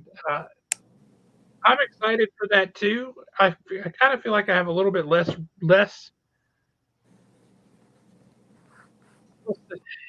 That's going to be a different animal because Ghost Machine is not plucking the nostalgia strings for people. It's a lot of new characters in a new universe. And I haven't read anything from it yet, but I've already heard from people who have that the Redcoat character, particularly, and Rook are both outstanding. And I already know that Geiger is really good. Junkyard Joe was really good. So I'm curious to see where this goes and who else ends up joining their ranks. But now I'm very much looking forward to Ghost Machine, and I hope that they are able to realize some big success. I got to tell you, our pre-order sales on Ghost Machine, the first book, the one shot, despite trying to get people to jump on board with it, very, very low. I don't know if people just aren't trusting it, if people are saying, how is this different from Distillery? I don't know. No, Redcoat is in he's in the one shot. The one shot has all stories of a whole bunch of little guys. But Redcoat was in a one shot, was it a year ago or 2 years ago? He was mentioned briefly. And they actually had, just like maybe 2 or 3 pages on him. And then there really wasn't a lot with him after the fact. And he was a great character. So I am looking forward to that one. Dustin's phone died, so he is out. Well, man, it was great talking to you. As always, looking forward to 2024. I think it's going to be a big year for the Comic Chiropractor. Certainly hope so. You're an hour later than us anyway, so you probably need to be going to bed, you old man. But anyway, no, I'm very much looking forward to Ghost Machine. I'm trying to push it. I want people to get in on it. I want people to be excited about it. But so far, our pre-order sales numbers are very, very low. And again, I don't know if that's people going, how is this different from Distillery or some of these others? That they're names that I know, but how does that mean anything? I think. Yep. The I 80 page think. guide. I think Ghost Machine is going to be the closest thing that we've had to a new Image, which is funny that they're using Image as their publisher, but I think Ghost Machine is the closest thing that we will have to a new Image, because these are for the most part very, very well-known, top-notch creators. So no, I'm very much looking forward to it, and I want people to read it and get excited. I think that would be great for that to be something that people rally around. But right now, I think the Energon universe has got a lot of people coming in, a lot of people buying stuff. We had a guy walk in the door today at the shop, walks in the door, turns head straight for the rack, picks up Duke #1. And I said, have you read Transformers #2? And he's like, no, I haven't read Transformers #2. And I said, well, if you want to know why he starts off Duke #1 really ticked off, then you need to read Transformers #2, because that's in there. And he's like, what? And so I showed him we had copies of the second print, and I said, this is the cover of Transformers #2, and the second print cover is Duke. And he's like, oh, well, then give me that too. He was excited for it. But the number of folks that we've had come into the shop, like starting subscriptions back up, who haven't read comics in years because of the Energon universe, is huge. It's huge. And I'm excited. I'm excited for it. Yeah, I'm also looking forward to see what, and I mean, this is going to be a little more off the beaten path, and I know a lot of people will probably not jump on this, but I'm looking forward to seeing what Mad Cave does with Flash Gordon. Not just Flash Gordon. What was the other property that Battle they had? of the Planets. Yeah, that's right. Gotcha, man. Battle of the Planets. Yeah, I'm definitely looking forward to see what they do with Flash Gordon. Kind of, I guess, more of a nostalgia type deal. The only thing that will really make a big difference is if they got Queen to do the soundtrack. Now, and I don't know if it's supposed to start filming in 2024, but apparently the Highlander reboot with Henry Cavill. Yeah, that looks. Henry Cavill is perfect in a certain kind of role, and I think him and Highlander is a no-brainer. If you're going to reboot Highlander, he is a perfect choice. Now, who do you cast as the Scottish accent Egyptian guy with a Japanese sword? Oh, Sean Connery's character, Ramirez, was that his name? Yeah, with a Spanish name. Yeah, I forgot that part. Honestly, I don't do that. I bring in Connor McLeod from the TV show. I never watched the TV show. I heard it was good, but I never watched. Actually really, or was the TV show Duncan? Duncan. Yeah, Duncan. I'm Connor McLeod of the Clan McLeod. That's the movie. Yeah, and Duncan was his cousin. I don't know, unless you just want to do a clean reboot and start all over again. I would actually, if we're going clean and act like the others never happened. I believe that's what they're going to do. I think that's what they have to do. He was in The Mummy. He played, his name wasn't Oded Fiera. Oh, I know who you're talking about. I like that guy. Yeah, he played in The Mummy, and he was in he was in some of the Resident Evil movies. Yeah, I know who you're talking about. Yeah, bring him in. Oh, see, now poor guy can never find love. Yeah, Who wants to live forever? We have 2 Queen soundtracks we just talked about, so that's really what we want.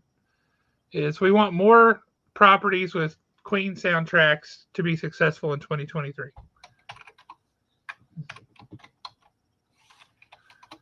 That's a good point. I think that's going to be good.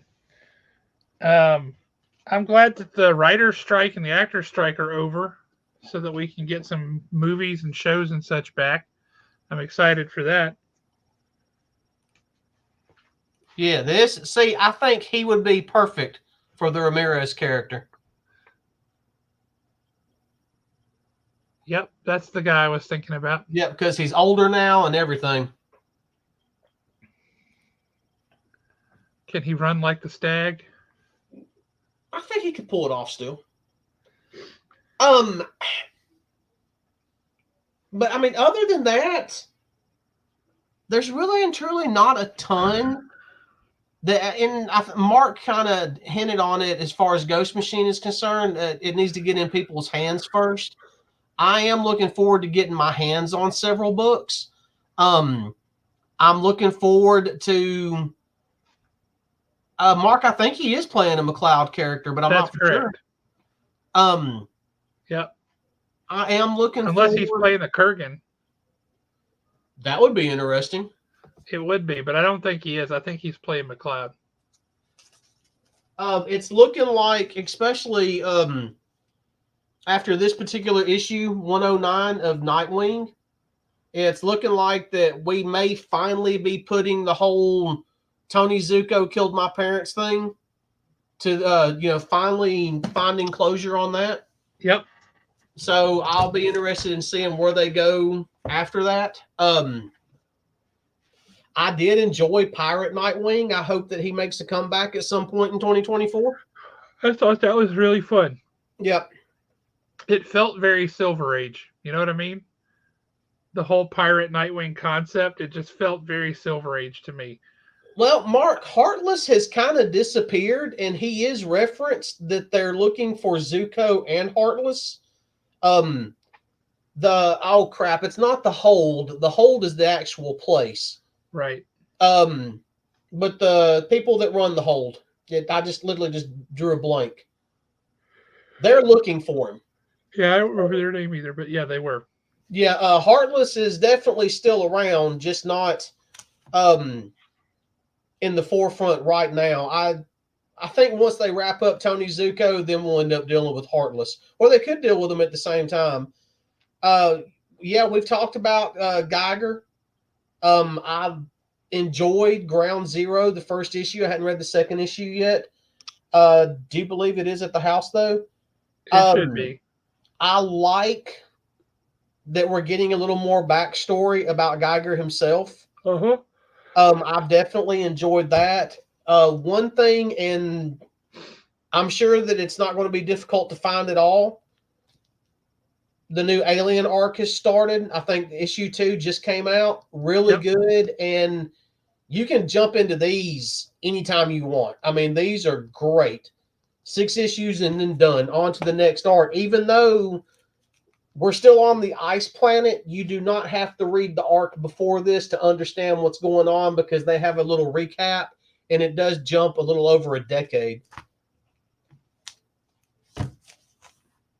So, I mean, I'm just looking forward to just comics in general to see what all we end up with. So, here's one I'm cautiously optimistic about.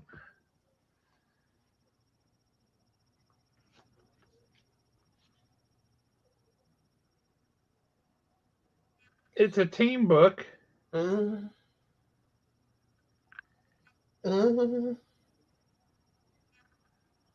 by Greg Weisman, who I don't know what all he's written, but Humberto Ramos is an artist that I trust. It's a team book. I'm cautiously optimistic about that one. Why are you making funny noises over there? To me, it's all going to come down to how Peter Parker's represented. That's correct. Because we've gotten such crappy versions of Spider-Man, OG Peter Parker, for so long that I don't know. I'm just gun shy when it comes to Spider-Man period at this point. What do you think about that? I think that they need to stop doing stuff like that, and they need to fix their current X-Men property. Well, while I don't disagree with that, I think if you just play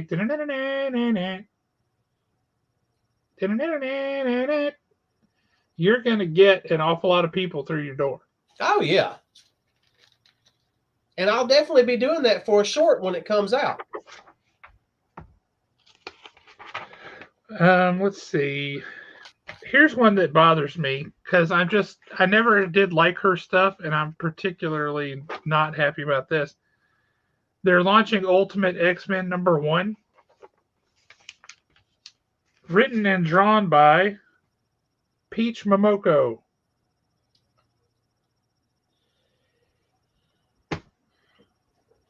Yeah. Why? And also, what's up with? It's supposed to be bamboo or something, but it really looks like she's jumping into one of those green tubes from Super Mario Brothers. I mean, doesn't it? Yep. And yeah, most definitely. I never understood why so many people got tore up over the Peach Momoko covers. I don't know either. I will say I'm very glad Marco Cicchetto, who did Daredevil with Chip Zdarsky, is on Ultimate Spider-Man, and that makes me happy. Now, if we could get Chip Zdarsky on Ultimate Spider-Man. That art right there, yeah, that's some fun stuff. Let's see. But yeah, Spectacular Spider-Man as a team book with Miles Morales and Peter Parker. I'm hoping that it feels like Across the Spider-Verse. I think that's what they're trying to aim for here. I hope that's what it feels like. I hope that's what they do. Here's one that I don't understand why this exists and why they keep making it happen. Is that an Adam Hughes cover? Sir, no, that's not Adam Hughes. That's Terry Dodson. Oh, well, I was looking at Catwoman. Black Or Cat. Black Cat, sorry. Yeah, but Jackpot and Black Cat, why does that continue to exist? No one on the planet wants this. Black Cat, yes. Mary Jane, yes. Jackpot, no.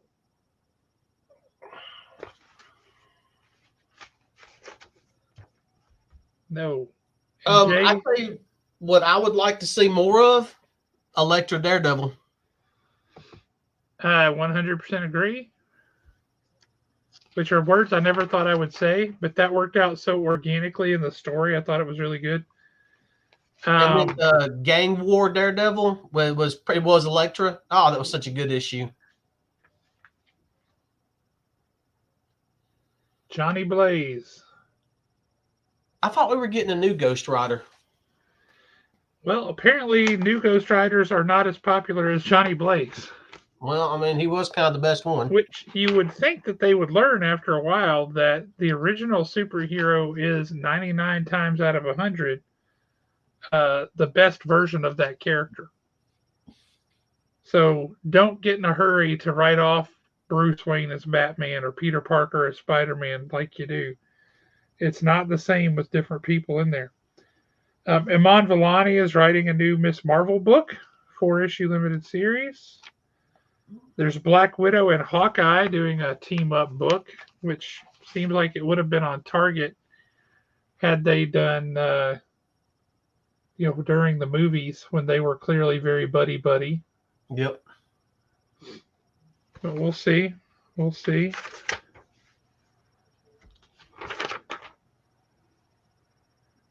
There's a what if Venom had gotten Wolverine, so Venomized Wolverine. There's a Web of Spider-Man one-shot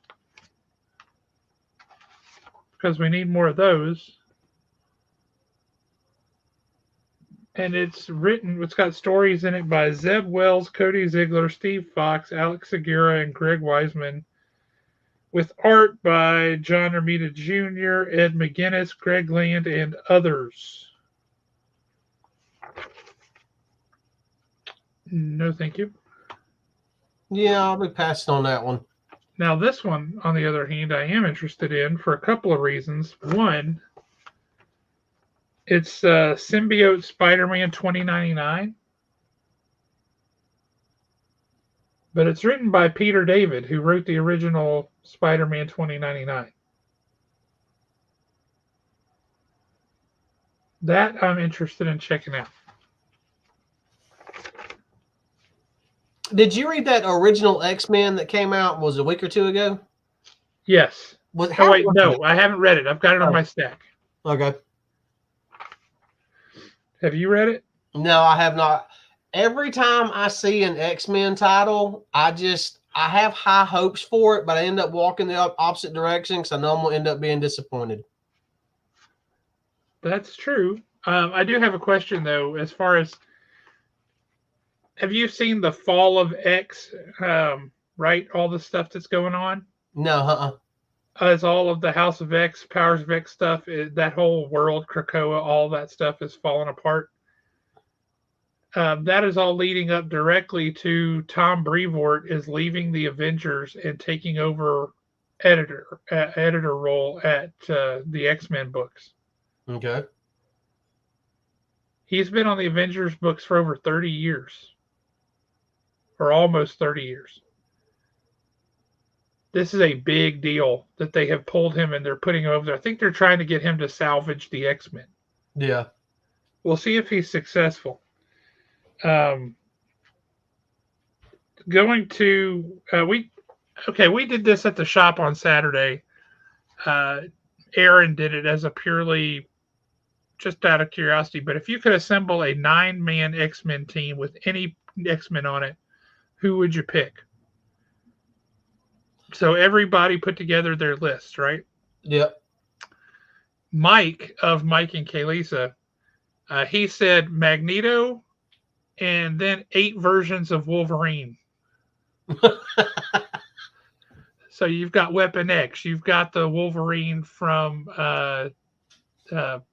Age of Apocalypse, you got all that stuff, right? And then we got this week's previews. Yep. Weapon X-Men is a multiverse of Logans bands together. That's amusing to me.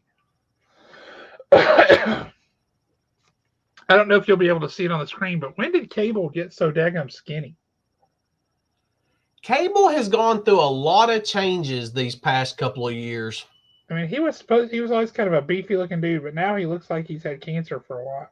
Well, there was that Cable series that was ongoing just before they started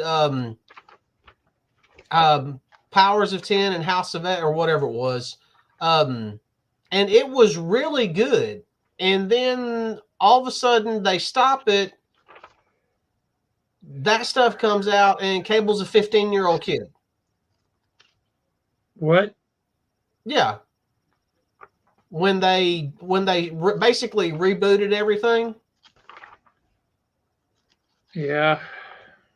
Again. I get so tired of that. I'm looking for some other new or memorable issues of books. I'll tell you a story I'm looking forward to is Avengers Twilight. Avengers Twilight? Yes. Have you not? You need to look that one up while I'm flipping through this because that is the writer on that book will get your attention, I think. No. Oh, there's an Aliens What If. Really? Indeed. What if Carter Burke had lived? Okay. From the first movie? Yeah. Guess who's writing it? Who's that? Paul Reiser, who played Carter Burke. I will definitely be checking that out. Yeah, that's interesting. What if aliens? So they're going to slip it in with no, it's just going to be one shot like the other what ifs have been, or the I what believe if. so, yeah. Yeah, I see this Avengers Twilight. See who's writing it? Yeah. Looks like that might be interesting. I was actually looking to see what was coming out the first week of 2024, and something's already caught my eye for the first week of 2024. What's that? No, The Vengeance of Moon Knight #1. Oh, heck yes. All right. What do you think about that? No. I'm not the person to ask about Star Wars right now because I think that there's just way too much Star Wars overkill as far as the comics are concerned, and they need to hurry up and get us to issue 50 so we can get beyond Jedi. Now, for the hardcore Star Wars fans out there, the ones that are loving those stories, I'm not stressing your story. Just me in particular, Jango Fett's story is told, and to me, was he an important character? Yes, he was an important character at one point, but I don't think he was important enough for us to revisit him. That's just my personal opinion, though. That's fair. What got my attention on that book was the artist, Luke Ross. I love Luke Ross. That dude is amazing. Oh my God, have you seen the 1 in 25 Francis Yu variant for Vengeance of Moon Knight? I don't recall. Oh, you're about to. Let me show this right quick. Oh, wait a minute. Hang on a minute. Get off the screen. Get off the screen. The secrets of Zura and Art changed the DC universe. That's what this issue promises. Which issue is that? 145. Okay. Because what, 141 comes out next week? Yep.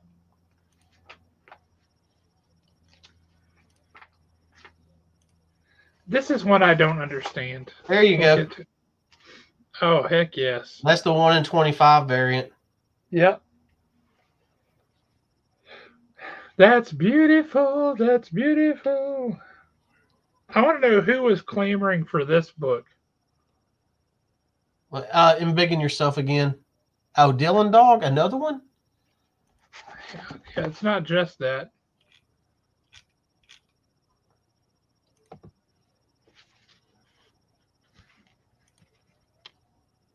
Batman and Dylan Dog. Why? Who wants this? Who at DC editorial said, holy smokes, you know what we need?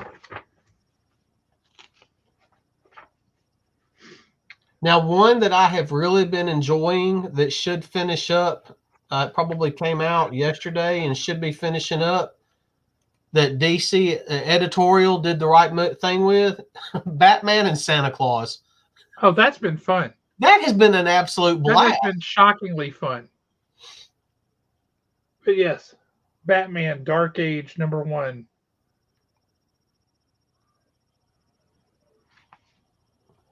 Mark Russell is the writer and Mike Allred is the artist.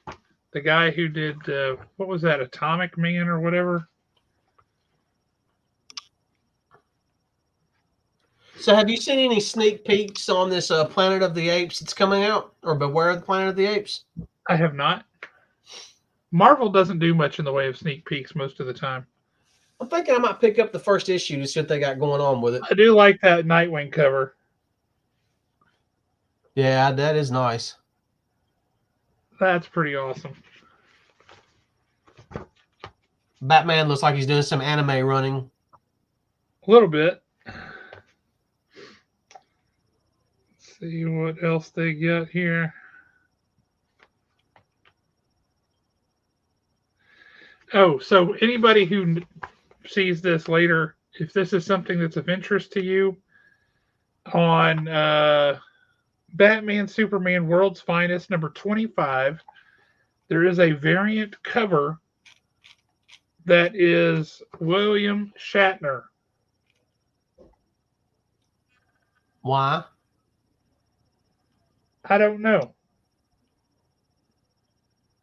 But I have had requests already for 5 copies of this book.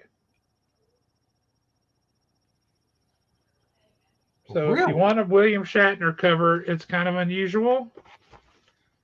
If you remember what the M&M cover did not too long ago, this one may do the same.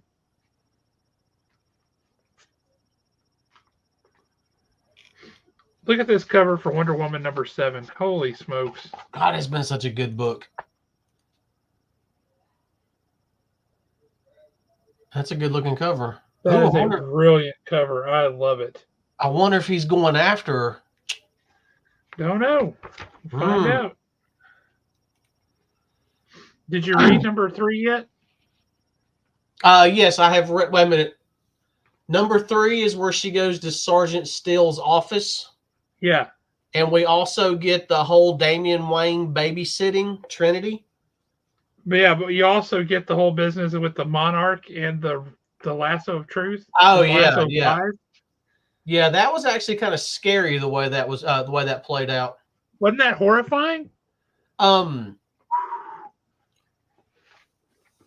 Wonder Woman, you know, we've talked about this before.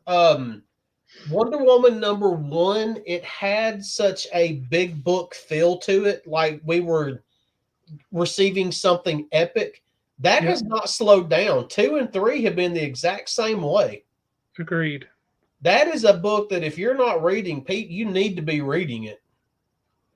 Yeah, that's a really good book. The writing is top notch. The art is gorgeous. Really, really, really good book. I strongly recommend it. I know you like wrestling stuff. Have you seen that Iron Claw movie yet? I have not seen it yet. We don't go to a ton of movies, so when we do go to a movie, it's something that the whole family wants to see. Not that we just don't. I mean, we just don't go to a ton of movies. We're the type we'd rather kick back at the house and watch it. Well, I understand that. I do think that either tomorrow or Saturday I will be sitting at Wonka, because everybody's clamoring for that. I have heard that it's very good from people I trust. Well, see, my thing is, I don't want to see another Timothée Chalamet movie until I see Dune 2. He needs to get it out now. Well, that's not really in his control. I know, but he needs to take control. Because he did such a good job as Paul Atreides. Surprisingly good. I've watched that movie 3 or 4 times, actually, and I have to agree. That. Visually, that movie is just phenomenal. Yeah, it gives you the scope and size of these facilities and the money and all that stuff, but it still manages to tell a really personal story. Yeah, which I think is really difficult to do, but I think it's pretty amazing.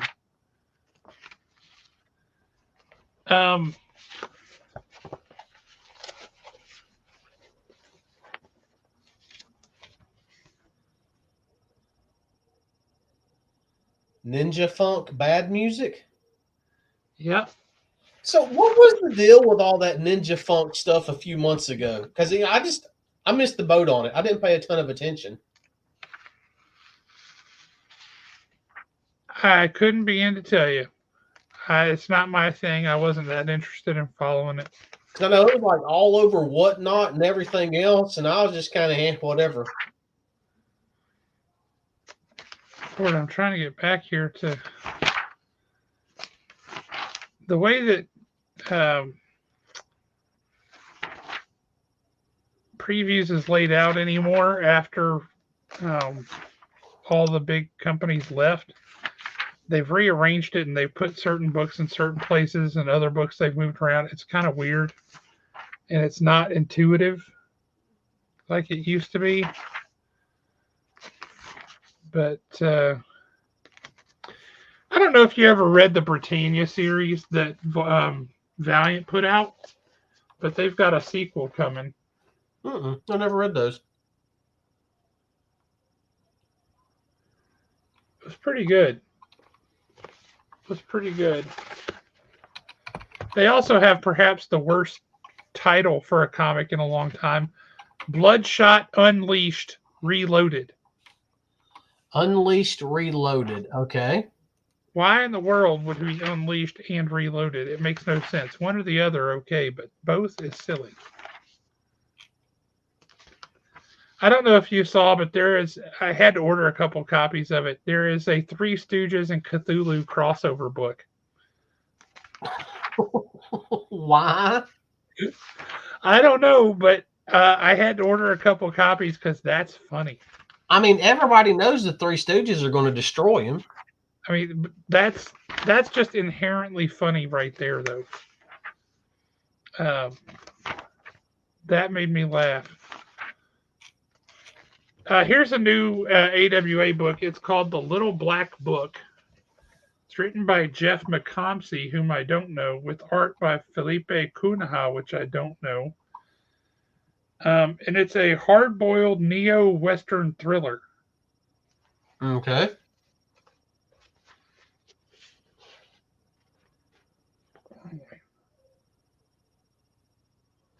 Neo-Western thriller.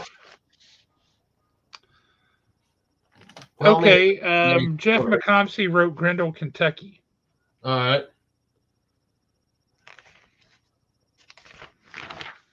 But we'll see. The Madness trade comes out, which I think that's going to do very well in trade. Yep, that is a great book. The Madness is just fantastic. It makes me quite happy. Makes me very, very happy indeed.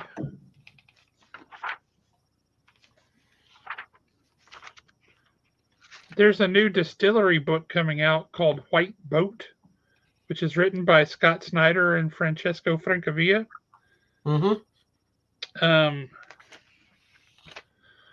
It says white boats are the mega yachts that the super rich use to traverse the globe, floating islands where your every desire can be fulfilled, and getting invited on board should be a dream come true until the crew traps and transports you to a remote island where secret cults have existed for millennia, working on something called the Human Project.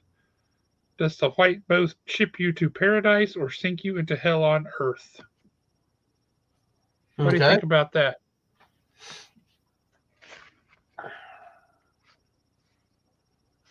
What do you think about that?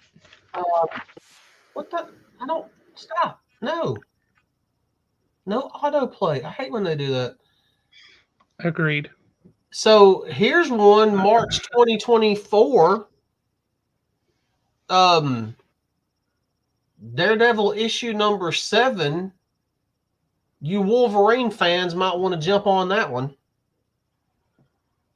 Because apparently Daredevil is taking on Wolverine in issue 7. I'll be curious to see how that goes. Yep. Here's a book called Spectrograph, also from Distillery, written by James Tynion IV and Christian Ward, who's the guy doing that Batman City of Madness book. Mm-hmm. For years, the mansion has sat strangely, nestled into the coastline just a short drive north of Los Angeles. Rumors have haunted the place for decades. Its owner, a titan of American industry with a strange fascination in the occult and the paranormal. For ages, the richest men and women in the country have whispered to each other, trying to understand what he was building alone in that mansion for all those years. And now, finally, with his death and his estate finally open for sale, they are eager to find out for themselves. Okay. Sounds like super creepy haunted house meets the Winchester Mansion. Then there's a book called The Blood Brothers' Mother by Brian Azzarello and Eduardo Rizzo. This is, again, another Distillery book. It's a Western. But this is the team that brought you 100 Bullets, if you remember that series. We seem to be getting several Westerns.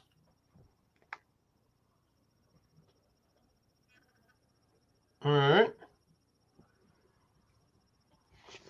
There are several Westerns, which I find that interesting, I have to admit.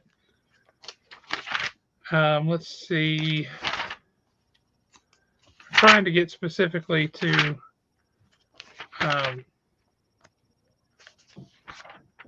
Mad Cave here.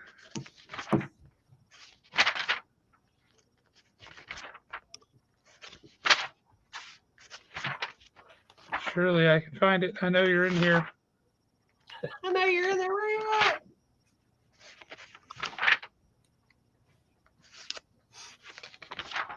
I know you are here. I have seen you. Oh, we've done it. I got to do this. Oh, have you read The Devil That Wears My Face #3? Yes, I have. Mm,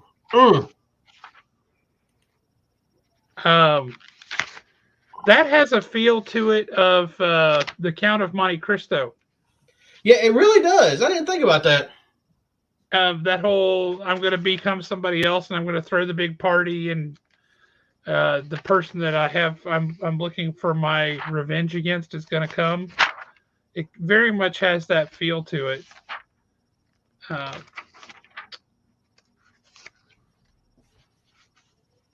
shoot, maybe I was misremembering. I thought the Flash Gordon and the Gotcha Men Battle of the Planets was in here, but I guess not. So I've been hanging on trying to find something that's not even in here. Apologies, everyone watching.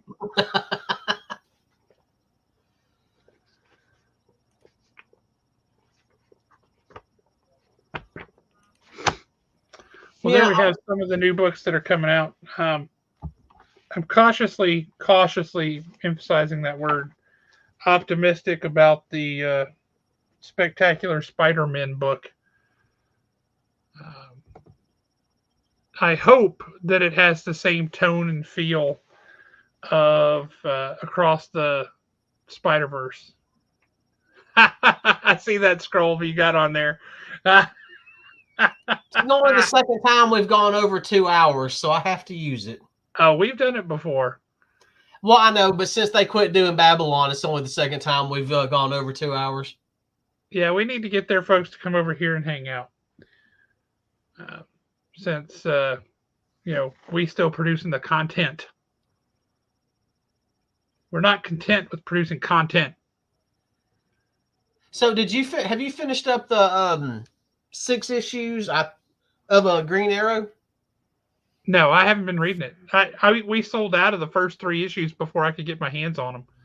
It was really good. Which you would think would never be the case when you own the store, but not true. It was really good. You do get the villain reveal, which I thought some people might find the villain reveal as being a little bit anticlimactic, but I thought it was absolutely perfect. Okay. Who the villain ended up being. Is that a spoiler if you tell me who it is, I'm guessing? Well, I mean, I think I think the next issue is getting ready to come out because I believe it went from being a 6 issue to 12. ongoing now. Well, they said 12, but I think it might just become ongoing. Oh, okay. I thought it was only going to be 6. Well, originally it was. Originally, and then they started selling out. Then they changed it to 12. Yeah. Well, then maybe this isn't the ultimate big bad, but Malcolm Merlin ends up coming back, and to me that just seemed appropriate, and it seemed fitting that it was him. That's fair. Really good. The next thing now is the hunt for Roy Harper because he has disappeared. There's a reason why he disappeared. I'm still curious as to how they're going to pull this Amanda Waller thing throughout the DC universe. Is anybody else over Amanda Waller?